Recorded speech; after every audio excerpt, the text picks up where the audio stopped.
O escritor cristão Leon Tolstói, do século XIX, ele disse: todo mundo pensa em mudar a humanidade, ninguém pensa em mudar a si mesmo. Um dos maiores clamores que carregamos dentro de nós, ao olharmos para o mundo, é o clamor por mudança, por transformação. Ninguém se sente contente com o que estamos vendo, com o que estamos ouvindo. E quando avaliamos com sinceridade a nossa própria condição, humildemente somos obrigados a reconhecer. O bom senso nos obriga a reconhecer que precisamos de mudanças profundas na nossa vida. Mas como essas mudanças podem ocorrer com eficácia? Como mudanças profundas podem acontecer conosco? Quais as condições, quais os meios que facilitarão que essas mudanças aconteçam? Deus nos deu os meios, Deus nos concedeu os meios necessários para essa transformação acontecer de forma eficaz nas nossas vidas. Mas uma boa parte, muitos de nós não conhecemos. E muitos que conhecem não lançam mão desses meios. Então a falta do conhecimento e a falta de exercício desses meios de graça que Deus colocou à nossa disposição tem retardado e na vida de muitos impedido a transformação que o próprio Deus deseja que aconteça em cada um de nós. Todo cristão que se preza, todo discípulo de Jesus, que realmente quer honrar o seu chamado e que quer corresponder a todas as implicações do chamado de Deus na sua vida, precisam considerar a seriedade dessa questão. Até porque ninguém nasce de novo para continuar a ser o que era. Quando Cristo começou seu ministério, com 30 anos de idade após o seu batismo nas águas do Rio Jordão, as primeiras palavras de Cristo para a audiência dos seus dias foi a palavra do arrependimento, a primeira exortação de Jesus. Jesus inicia o seu ministério chamando as pessoas ao arrependimento. E o chamado ao arrependimento era uma chamada à mudança de mente e, consequentemente, a mudança radical da vida. A mensagem de Jesus e dos seus discípulos não foi uma mensagem conformista, uma mensagem de acomodação. Foi uma mensagem de impacto para as consciências, tanto no nível individual quanto coletivo. Ele sempre deixou claro, em tudo que ensinava, que nós precisamos de mudança. E que essa mudança que precisamos, ela vem de Deus. Mas temos a responsabilidade de cultivar, de alimentar as condições necessárias para que essa mudança, para que essas operações de Deus aconteçam nas nossas vidas. Vivemos em tempos de superficialidade. Religião, hoje, para muitos, é mais interessante do que relacionamento sério com Deus, do que compromisso com a palavra. Uma boa parte daqueles que se reconhecem ou se manifestam como cristãos, são cristãos à luz da Bíblia nominais. Pessoas que não têm compromisso no íntimo, no estilo de vida, com a palavra de Deus, com as exortações, compromisso com as exortações de Jesus. Por essa razão, a cada dia que nos levantamos para viver, precisamos considerar a necessidade individual de transformação. Nós vemos essa preocupação nos autores bíblicos. Davi, no Salmo 51, ele ora a Deus e diz: Senhor, cria em mim um coração puro e renova dentro de mim um espírito inabalável, um espírito reto. Nós observamos essa preocupação em outros escritores. Nós vemos Paulo lamentando as suas fraquezas, os seus defeitos, a sua natureza pecaminosa, desejando a libertação daquela condição de ser decaído, mesmo redimido em Cristo Jesus, nosso Senhor. Toda pessoa que quer ter profundidade na vida com Deus precisa se preocupar com transformação, com mudança interior, com mudanças profundas, com libertação, com cura, com maturidade.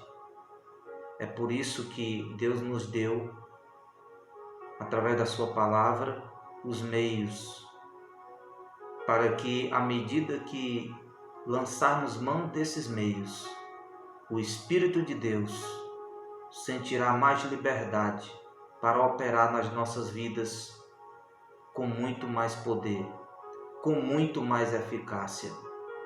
A falta de disciplinas espirituais, a falta de exercícios espirituais arrefece a fé, amortece a esperança, endurece o nosso coração.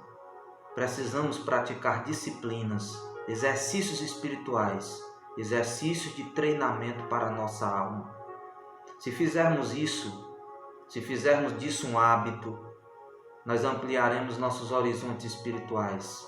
O nosso ouvido será afinado, será sensibilizado para escutarmos com mais facilidade os sussurros do Espírito Santo.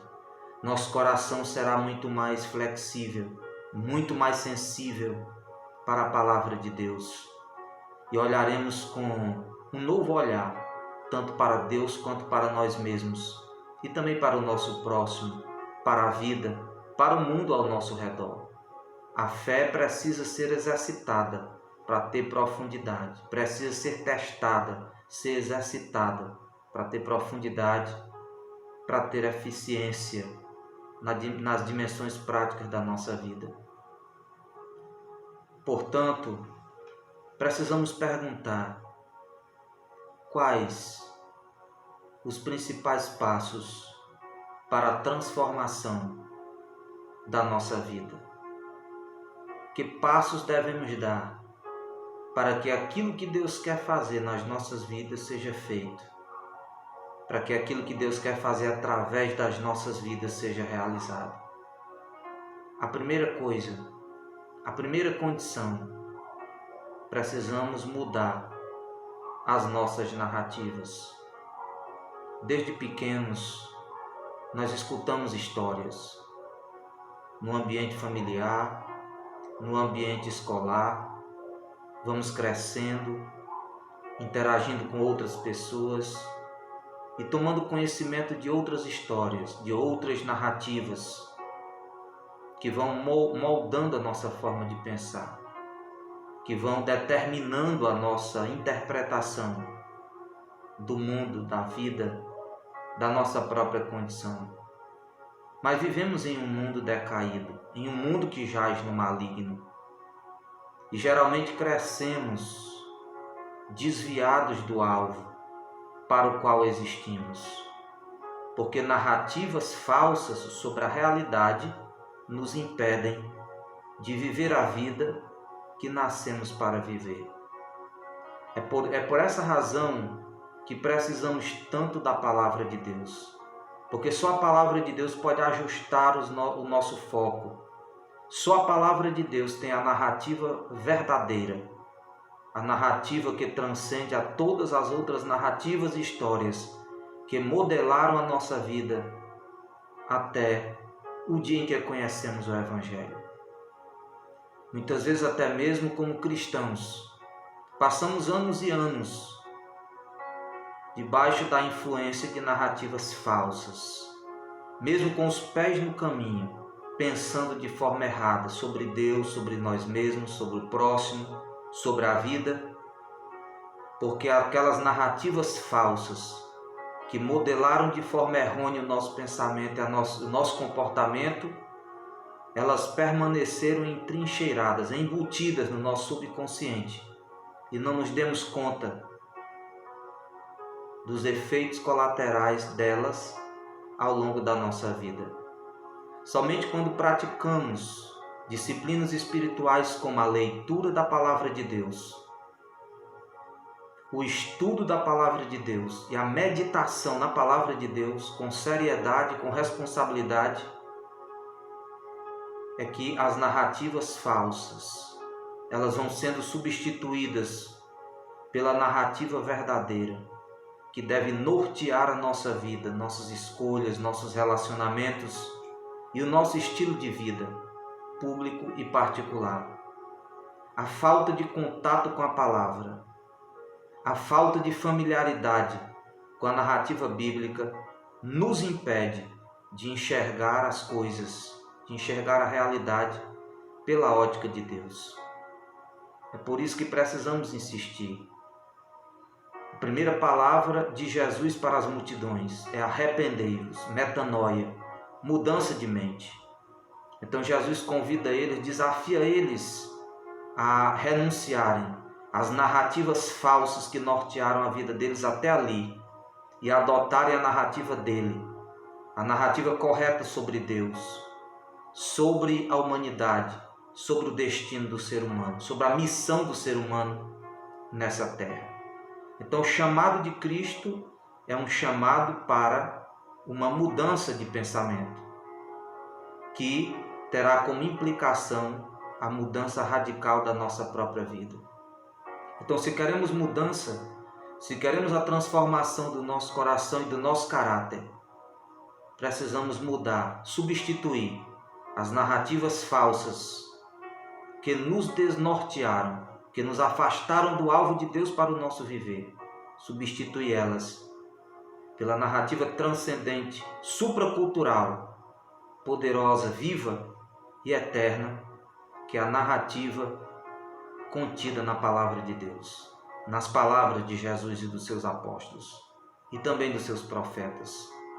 A segunda condição para a transformação é o exercício, a prática. Precisamos praticar os exercícios de treinamento para a alma. Praticar disciplinas espirituais que nos prepararão para a obra que Deus quer fazer em nós e através de nós. Quanto mais nos exercitamos, quanto mais praticamos exercícios de treinamento para a nossa alma, mais ficaremos aguçados em relação às realidades espirituais, mais sensíveis, mais predispostos à obediência à Palavra de Deus, mais sensíveis à voz do Espírito Santo na nossa consciência. Quanto menos a prática de exercícios espirituais, quanto mais desconhecermos as disciplinas, quanto mais distantes estivermos de uma vida disciplinada, maior resistência teremos ao Espírito Santo e maior probabilidade de sermos enganados pelo nosso coração corrupto e pelo Deus deste século seremos.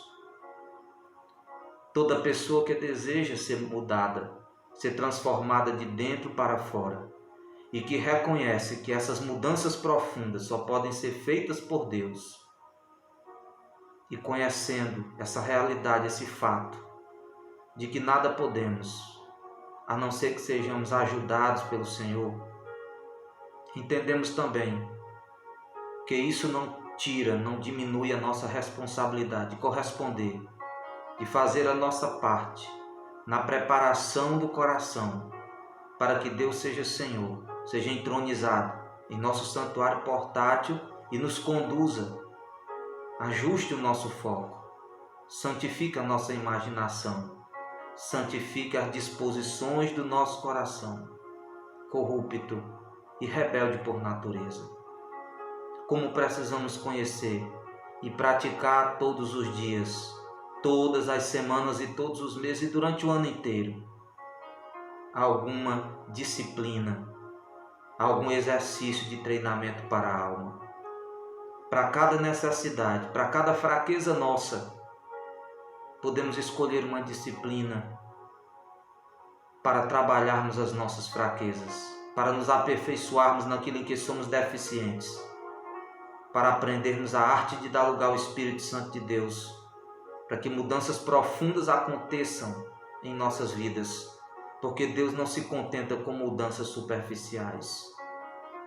Quando nos submetemos apenas superficialmente à palavra de Deus, nós estamos prestando um desserviço ao reino de Deus, porque quanto mais rendidos, mais profundamente seremos transformados. E quanto maior mudança espiritual acontecer na nossa vida, mais eficaz será a nossa vida para convidar outros à vida do reino de Deus, a vida abundante, a vida vitoriosa sobre o pecado, sobre o mundo e sobre o diabo, que ruge procurando a quem possa tragar.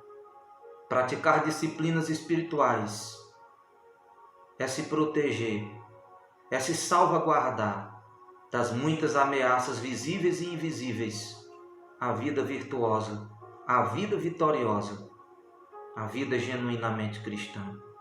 A terceira condição para as mudanças que precisam, que devem acontecer nas nossas vidas, é o convívio, é o exercício dessas disciplinas e dessa fé dentro de uma comunidade. Precisamos de uma comunidade, grande ou pequena, porque não podemos sozinhos enfrentar todas as demandas e vencer todos os desafios que precisaremos enfrentar e vencer para sermos as pessoas que Deus planejou, que Deus deseja que nós sejamos. Como precisamos de pequenos grupos de apoio, de prestação de contas, de amigos espirituais. Precisamos de líderes espirituais que nos deem cobertura através de suas orações, que nos exortem e que nos estimulem a prática das boas obras e a perseverança no treinamento necessário, a terapia da alma, a cura do coração, a libertação completa dos maus hábitos e dos padrões de pensamento que nos afastam da vida cristã essencial, saudável, equilibrada, solidamente bíblica. Precisamos de comunidades de fé que sejam verdadeiramente academias de vida, que nos desafiem, que nos estimulem a ampliar nossos horizontes espirituais, a aprofundar a nossa espiritualidade. Comunidades de fé que estimulem a cura, a libertação, a santificação da nossa imaginação e das disposições do nosso coração corrompido, nosso coração rebelde, corrupto e carnal. E em quarto lugar, essa é a condição mais essencial de todas as quatro. É a mais importante, apesar de eu estar colocando como a quarta condição. É a submissão ao Espírito Santo de Deus. Sem submissão ao Espírito de Deus, tudo o que eu disse anteriormente não surtirá o efeito devido nas nossas vidas. Cultivar a intimidade com a terceira pessoa da Trindade, o Consolador, o Paráclito,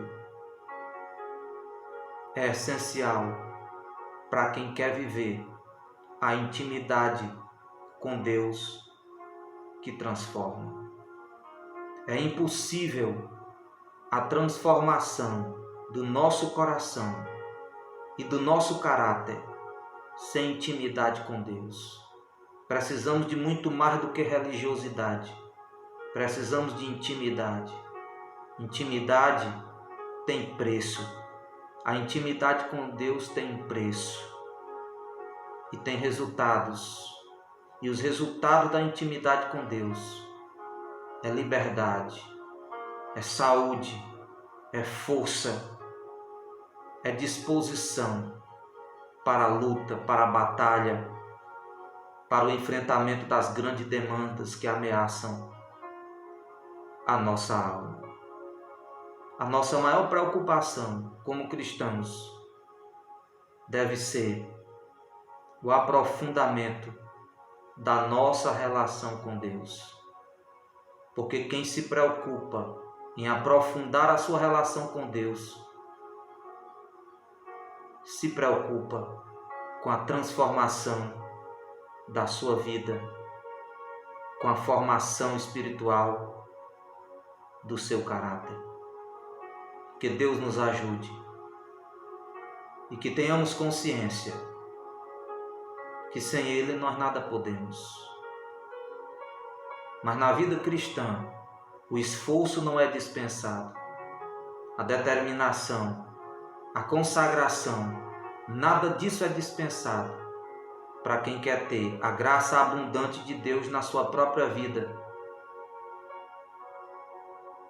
Deve compreender que a graça que nos salvou, que a graça de Deus que nos chamou, ela é o oposto de mérito, porque nenhum de nós temos méritos. Nossas obras de justiça são como trapo de imundícia para Deus. Mas o fato de graça ser o oposto de mérito não significa que graça seja o oposto de esforço, de sacrifício, de disciplina. Todos os homens e mulheres de Deus que progrediram na vida espiritual foram pessoas que escolheram viver uma vida espiritual disciplinada, que escolheram ter comunhão, ter intimidade.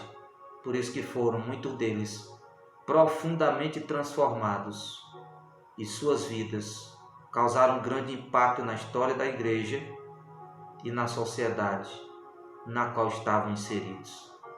Que Deus nos ajude a sermos novas criaturas, a sermos diferentes e fazermos a diferença enquanto é dia, porque vem a noite, quando não mais poderemos trabalhar. Faça uma aliança com Deus em seu coração. Decida viver um estilo de vida disciplinado. Decida cultivar a sua vida com Deus, sua vida de fé. Trilhe o caminho da formação espiritual. Queira ser um discípulo de Jesus e não apenas um religioso, um espectador, um consumidor desse cristianismo pálido e superficial dos dias em que nós estamos vivendo. Ainda vale o que disse Jesus: eu vim para que tenham vida e a tenham em abundância. Que o Senhor te abençoe e fortaleça dentro de você o propósito de viver mais perto de Deus. Em nome de Jesus.